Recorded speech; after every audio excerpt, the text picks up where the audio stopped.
भगवान जगन्नाथ की रथ यात्रा इस वर्ष सोमवार 12 जुलाई की सुबह निकाली गई। जी, हिंदू धर्म में जगन्नाथ रथ यात्रा का बहुत बड़ा महत्व है। मान्यताओं के अनुसार रथ यात्रा निकालकर भगवान जगन्नाथ को प्रसिद्ध गुंडिचा देवी के मंदिर पहुंचाया जाता है, जहां भगवान 7 दिनों तक आराम करते हैं। इस दौरान गुंडिचा देवी मंदिर में खास तैयारी होती है और मंदिर की सफाई के लिए इंद्रधुम्न सरोवर से जल लाया जाता है।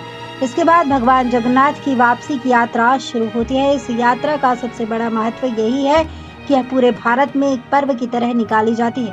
तो चलिए बताते हैं जगन्नाथ रथ यात्रा की महिमा क्या है। भगवान जगन्नाथ की मुख्य लीला भूमि उड़ीसा की। भगवान जगन्नाथ रथ यात्रा की महिमा की बात की जाए तो बता दें आपको कि भगवान जगन्नाथ की मुख्य लीला भूमि उड़ीसा की पुरी है। पुरी को पुरुषोत्तम पुरी भी कहा जाता है। राधा और श्री कृष्ण की युगल मूर्ति के प्रतीक स्वयं श्री जगन्नाथ जी हैं, यानी राधा कृष्ण को मिलाकर उनका स्वरूप बना है और कृष्ण भी उनके एक अंश है। उड़ीसा में भगवान जगन्नाथ, बलभद्र और सुभद्रा की काष्ठ यानी कि लकड़ियों की अर्धनिर्मित मूर्तियां स्थापित है। इन मूर्तियों का निर्माण महाराजा इंद्रधुम्न ने करवाया। भगवान की जगन्नाथ रथ यात्रा आषाढ़ शुक्ल पक्ष की द्वितीया तिथि को जगन्नाथपुरी में प्रारंभ होती है। रथ यात्रा में भगवान जगन्नाथ वर्ष में एक बार मंदिर से निकलकर जन सामान्य के बीच जाते हैं, इसलिए ही इस रथ यात्रा का इतना ज्यादा महत्व है। रथ यात्रा में सबसे आगे तालध्वज होता है, जिस पर बलराम होते हैं। उसके पीछे पद्मध्वज होता है, जिस पर सुभद्रा और सुदर्शन। रथ यात्रा में सबसे आगे तालध्वज होता है, जिस पर श्री बलराम होते हैं।